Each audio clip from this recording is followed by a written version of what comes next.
اس نے شرمندگی سے عمر کو سر اٹھا کر دیکھا. پتہ نہیں کیسے اس کو سمجھ بھی نہیں آیا وہ بات کیسے مکمل کرے. وہ چند لمحے خاموشی سے اس کا چہرہ دیکھتا رہا اور پھر اس نے سکون سے ہاتھ بڑھا کر اس کے ہاتھ سے شیشی اور ڈھکن لے لیا تھا. اٹس آل رائٹ، یہ قیمتی تھا مگر میرا فیوریٹ نہیں. علیزہ اس کی اس بات پہ یکدم اضطراب کا شکار ہو گئی تھی. آئی ایم سوری، میری وجہ سے. اس نے کچھ کہنے کی کوشش کی تھی مگر عمر کی اس حرکت نے اسے ہکا بکا کر دیا تھا. اس نے ڈریسنگ ٹیبل سے ایک اور پرفیوم اٹھایا اور دیوار پہ کھینچ مارا. شیشی ٹوٹتے ہی کمرہ ایک بار پھر تیز خوشبو سے بھر گیا تھا. چیزیں ٹوٹنے کے لیے ہوتی ہیں اور بعض دفعہ تو چیزیں توڑنے میں مزہ آتا ہے نا علیزہ؟ آؤ ایک ایک اور پرفیوم توڑیں. اس نے پرسکون انداز میں کہتے ہوئے ڈریسنگ ٹیبل سے 2 اور پرفیوم اٹھا لیے اور ایک اس کی طرف بڑھا دیا. وہ جیسے کرنٹ کھا کر پیچھے ہٹی تھی. اس کا چہرہ سرخ ہو گیا تھا. آپ بہت عجیب ہیں، اس نے کچھ بے چین ہو کر عمر سے کہا تھا. اس کو میں کیا سمجھوں، کمپلیمنٹ یا کمنٹ؟ عمر کا اطمینان برقرار تھا. وہ یکدم بہت الجھ گئی تھی.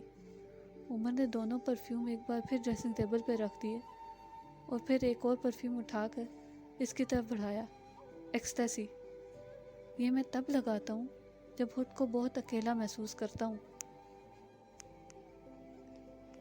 اس نے سلسلہ وہیں سے جوڑنے کی کوشش کی تھی جہاں سے ٹوٹا تھا. علیزہ نے ہاتھ نہیں بڑھایا.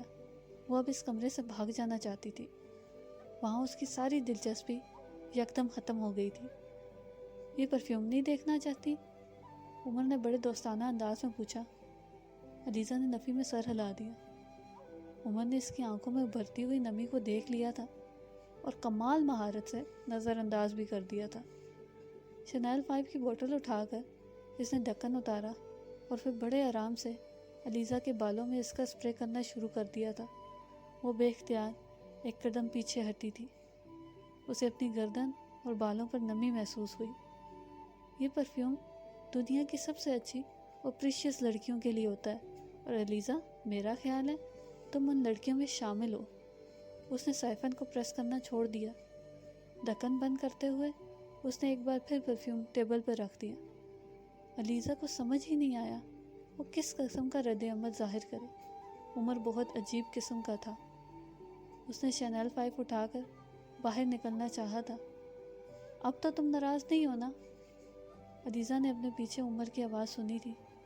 اس نے مڑ کر عمر کو دیکھا تھا. وہ وہیں ڈریسنگ ٹیبل کے سامنے کھڑا مسکرا رہا تھا. علیزہ نے کچھ کہنے کے بجائے صرف سر ہلا دیا. عمر کی مسکراہٹ کی دلکشی میں اضافہ ہو گیا تھا. So Alizeh, we are friends and true friends are friends forever. Alizeh نے اسے کہتے سنا تھا. اس کے چہرے پر بھی ایک مسکراہٹ نمودار ہو گئی تھی. چیپٹر 3. کمرے کا دروازہ یکدم کھل گیا تھا. وہ یکدم ہڑبڑا سی گئی تھی اور کمرہ ایک بار پھر اس وجود سے خالی ہو گیا تھا. علیزہ بی بی، مجھے بیگم صاحبہ نے بھیجا ہے. وہ کہہ رہی ہیں کمرے کی سیٹنگ بدلنی ہے تو مجھے بتا دیں، میں چیزیں اٹھا کے ادھر ادھر کر دوں گا. ملازم نے اس کی سوچوں کا تسلسل توڑ دیا تھا. وہ کچھ دیر حالی ذہنی کے ساتھ اسے دیکھتی رہی. پھر جیسے وہ اپنے خواص میں آ گئی تھی، اس نے پرفیوم کو ڈریسنگ ٹیبل پہ رکھ دیا. ہاں، میں کچھ چیزیں ادھر ادھر کروانا چاہتی ہوں مگر پہلے تم اسٹور روم میں جا کر وہ پردے نکالو جو پچھلے ماہ تم نے یہاں سے اتارے تھے. علیزہ نے اسے ہدایت دینا شروع کر دیا تھا. وہ نیلے والے؟ ملازم نے علیزہ سے پوچھا تھا. ہاں، وہی والے. اور دیکھو ویکیوم بھی لے آؤ. ملازم نے اس کی ہدایات پر سر ہلانا شروع کر دیا. وہ واپس مڑ رہا تھا جب علیزہ نے ایک بار پھر اسے روکا. اچھا دیکھو، واپس آؤ تو ساتھ حاکم کو بھی لے آنا. میں چاہتی ہوں کمرہ جلدی صاف ہو جائے. اس نے ملازم کو روک کر مزید ہدایات دی تھی. جی ٹھیک ہے. ملازم کمرے سے نکل گیا تھا. وہ ایک بار پھر اپنے کمرے کا جائزہ لینے لگی تھی. کمرے میں بہت سے انڈور پلانٹس رکھے ہوئے تھے اور یہ سب عمر کی چوائس کے تھے. اسے جن چند چیزوں میں دلچسپی تھی ان میں ایک باغبانی بھی تھی. وہ جتنا عرصہ وہاں رہا تھا اس نے گھر کو اپنی پسند کے انڈور پلانٹ سے بھر دیا تھا. مہینے میں ایک دن وہ ان سب پودوں کو لے کے بیٹھ جایا کرتا تھا. ان کی تراش کرتا، ان میں کھاد ڈالتا، ان پر دواؤں کے اسپرے کرتا اور اپنے کمرے میں ان کی جگہ بدلتا رہتا. اس کے جانے کے بعد یہ کام علیزہ نے سنبھال لیا تھا۔ ان پلانٹس کو بھی باہر لان میں لے آؤ۔ ملازم جب پردے لے کے آیا تھا تو علیزہ نے اسے ایک نئی ذمہ داری سونپ دی تھی۔ وہ خود بھی کمرے سے باہر نکل آئی تھی۔ ملازم باری باری سارے پلانٹس باہر لے آیا۔ علیزہ نے پودوں کو دیکھنا شروع کر دیا۔ اس نے ان کی کٹنگ شروع کر دی تھی۔ وہ منی پلانٹ کو دیکھ رہی تھی، چند چھوٹی شاخیں خشک ہو کر لٹک رہی تھیں۔ اس نے ان کو بھی چھانٹنا شروع کر دیا تھا۔ وہ بڑی احتیاط سے بیل کی شاخوں اور پتوں کو کاٹ رہی تھی۔ صرف ایک لمحے کے لیے اس کا دھیان کہیں اور گیا۔ خشک شاخ کے ساتھ ساتھ ایک ہری بھری شاخ بھی کٹ گئی تھی۔ وہ یکدم ساکت ہو گئی تھی۔ کوئی بات نہیں، ایسا ہو جاتا ہے، تم دیکھنا، اب یہ بہت تیزی سے بڑھے گا اور پہلے سے زیادہ خوبصورت ہو جائے گا۔ مجھ سے جب کوئی ایسا پلانٹ اس طرح کٹتا ہے پھر وہ پہلے سے بہت اچھا ہو جاتا ہے۔ چیپٹر 4۔ وہ پرفیوم اپنے کمرے میں رکھ کے لاؤنج میں آ گئی تھی۔ وہ پہلے ہی نانو کے پاس موجود تھا۔ نانو نے اسے دیکھا اور مسکرانے لگی۔ عمر نے کون سا گفٹ دیا ہے تمہیں؟ انہوں نے علیزہ کو دیکھتے ہی پوچھا تھا۔ وہ مدھم سی مسکراہٹ کے ساتھ ان کے پاس صوفے پہ بیٹھ گئی تھی۔ انہوں نے نہیں بتایا آپ کو؟ اس نے عمر کی طرف دیکھتے ہوئے کہا تھا، جو دلچسپی سے اسے دیکھ رہا تھا۔ نہیں، وہ کہہ رہا تھا یہ ایک سیکرٹ ہے، لیکن علیزہ آپ کو بتا سکتی ہے۔ نانو نے یہ بتایا تھا۔ علیزہ نے ایک بار پھر اسے دیکھا تھا۔ پرفیوم، اس نے آہستہ آواز میں بتایا تھا۔ کون سا پرفیوم؟ نانو کو تجسس ہوا۔ شنیل 5، تمہارا فیورٹ پرفیوم۔ کیوں عمر، تمہیں کیسے پتہ چلا کہ علیزہ کو پرفیوم سب سے زیادہ پسند ہے؟ نانو نے عمر سے پوچھا تھا۔ عمر نے اسے دیکھا، وہ نظریں چرا گئی تھی۔ ہمیں ہر چیز کا پتہ ہوتا ہے، اس نے ایک جملے میں جواب دیا تھا۔ اگلی بار میں علیزہ کو جوائے دوں گا اور اس کے بعد ایٹرنیٹی۔ چند لمحوں کے بعد اس نے اپنا پروگرام بتایا تھا۔ علیزہ نے اسے غور سے دیکھا۔ وہ نانو کو دیکھ رہا تھا، اس طرف متوجہ نہیں تھا۔ اس نے اندازہ لگانے کی کوشش کی تھی، کیا یہ، اور وہ آگے نہیں سوچ سکی تھی۔ نانو نے اسے مخاطب کیا تھا، دیکھ لو علیزہ، عمر نے کتنی لمبی پلاننگ کر لی ہے، تمہیں بھی اسے کچھ دینا چاہیے۔ وہ نانو کی طرف متوجہ ہو گئی تھی۔ مجھے کیا دینا چاہیے؟ اس نے الجھے ہوئے انداز میں نانو سے پوچھا تھا۔ بھئی یہ تو تمہیں سوچنا چاہیے۔ انہوں نے اپنا دامن چھڑا لیا تھا۔ گفٹ ہمیشہ بڑوں سے لیتے ہیں، چھوٹوں سے نہیں، اور علیزہ مجھ سے چھوٹی ہے۔ عمر نے بڑی مہارت سے بات پلٹی تھی۔ ہاں، مجھے اگر کوئی گفٹ دینا ہی چاہتا ہے تو گرینڈ پا آپ ہی دے دیں، کیونکہ آپ تو مجھ سے بڑے ہیں نا۔ کیا گفٹ چاہیے؟ نانا کو اب یکدم دلچسپی محسوس ہوئی تھی۔ کوئی بھی اچھی چیز، ارمانی کا سوٹ، دینم کی جینز، کرسچن ڈیور کی گھڑی، یا پھر پلے بوائے اور لومانی کے پرفیومز۔ اس سے بہتر نہیں کہ میں تمہیں کوئی چیک کارڈ کر دے دوں؟ ہاں، یہ زیادہ بہتر آئیڈیا ہے، آپ بہت انوویٹو ہیں، عمر نے شرارتی انداز میں کہا تھا۔ علیزہ خاموشی سے ان کی نوک جھوک سنتی رہی تھی۔ نانو بہت سنجیدہ مزاج تھی، وہ بہت زیادہ نہیں بولتی تھی، مگر جب سے عمر آیا تھا سب کچھ بدل گیا تھا۔ وہ اب اکثر کہکا لگانے لگی تھی۔ عمر بہت باتونی تھا اور اس کی حس مزہ بہت اچھی تھی۔ وہ ہر وقت کوئی نہ کوئی بات ضرور کر دیتا تھا جو ان کو کہکا لگانے پر مجبور کر دیتی تھی۔ نانو عام دنوں میں صرف ضرورت کے وقت ہی بولتی تھی،